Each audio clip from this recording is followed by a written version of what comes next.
سورہ بقرہ کی آیت نمبر 30 کے ضمن میں کہ جب اللہ تعالیٰ فرماتے ہیں کہ ہم زمین میں خلیفہ بنانے والے ہیں، تو مفسر کرام یہ فرماتے ہیں کہ یہ بائبل کا تصور ہے کہ دنیا ایک لعنت اور ایک سزا ہے۔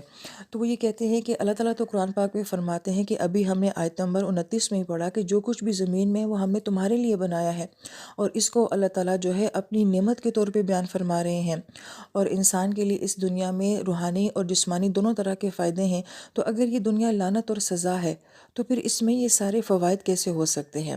اللہ تعالیٰ نے فرمایا وَجَعَلَ لَكُمْ فِيهَا مَعَاشِشَ کہ ہم نے تمہارے لیے اس دنیا کو جو ہے وہ بہترین معاش بنایا ہے۔ اور پھر ایک اور بڑی اہم بات مفسر کرام یہ فرماتے ہیں کہ اللہ تعالیٰ ہمیں قرآن پاک میں جتنی بھی جنت سناتے ہیں اس کی کچھ جھلک ہمیں دنیا میں نظر آتی ہے، مثلاً نہر، سمندر، پانی، ہوا، پہاڑ، یہ باغات اور یہ رزق اور یہ سب کچھ۔ تو گویا کہ ایک جھلک ہمیں جو دنیا میں نظر آتی ہے جنت کی، اور کتنے خوبصورت مقامات ایسے ہوتے ہیں کہ جن کو دیکھ کے ہمیں جنت کے جیسا گمان ہوتا ہے، تو گویا کہ دنیا تو جنت کا ایک ٹریلر ہے۔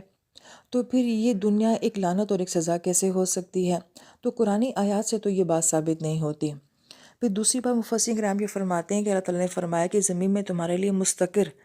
اب یہاں پہ مستقر کا لفظ جو ہے یہ تو قرار سے ہے کہ ہم نے زمین کو تمہارے لیے ایک قرار بنایا ہے، قرار کی جگہ بنایا ہے۔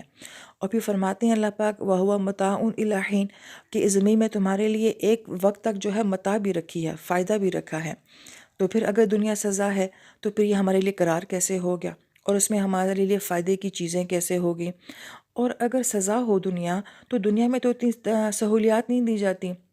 پھر ایک اور بات جو مفسرین یہاں بیان فرماتے ہیں کہ ہم نے قرآن پاک میں پڑھا کہ اللہ تعالیٰ سے آدم علیہ السلام نے کچھ کلمات کو سیکھ لیا تھا جن کے ذریعے انہوں نے معافی مانگی تھی۔ تو اگر تو یہ معاملہ دنیا میں پیش آیا ہے تو پھر اگر دنیا سزا ہے تو سزا میں یہ تعلیم کیسی، اور پھر معافی کا ملنا کیسا؟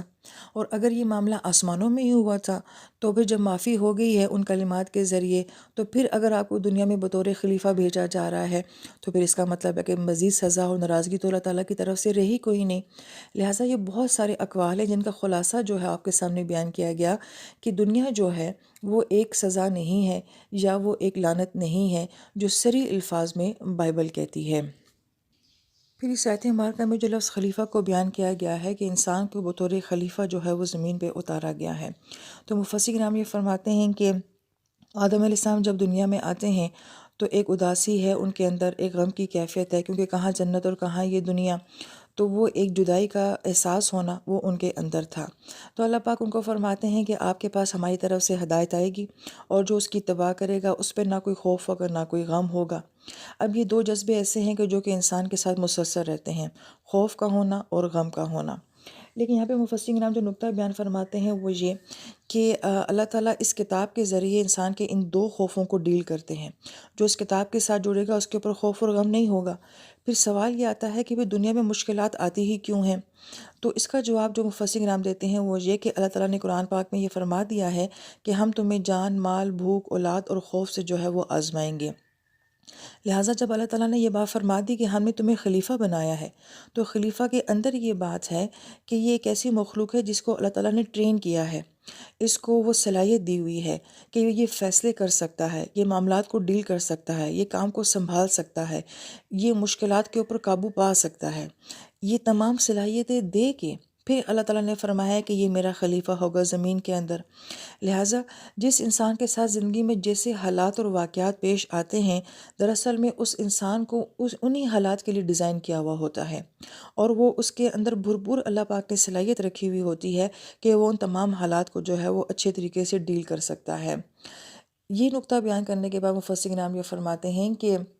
گویا کہ انسان کا دنیا میں آنا یہ بطور خلیفہ ہے، تو خلیفہ ایسا نہیں ہو سکتا کہ جس کو کوئی مشکلات، پریشانی نہ ہو، غم نہ ہو اور حالات نہ اس کو پیش آئیں۔ سب کچھ اس کے ساتھ ہوگا، مگر چونکہ وہ خلیفہ ہے تو اس کے اندر ان تمام حالات کو ڈیل کرنے کی بہترین صلاحیت دے کے پھر اس کو دنیا میں بھیجا گیا ہے۔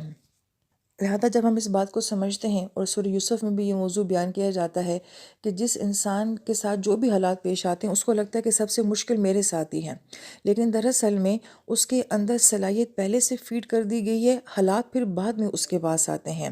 لہٰذا اس کا مطلب ہے کہ ہم میں سے ہر انسان جس سچویشن سے بھی گزر رہا ہے، اس کی بہترین صلاحیت ہمارے اندر پہلے سے ہی موجود ہے کہ ہم ان حالات کو فیس کر سکتے ہیں۔ تو پھر یہ اشکال بھی ہمارے ذہن سے ختم ہو جاتا ہے کہ میرے ساتھ ہی ایسا کیوں ہوتا ہے، میرے ساتھ ہی ایسے حالات کیوں ہیں۔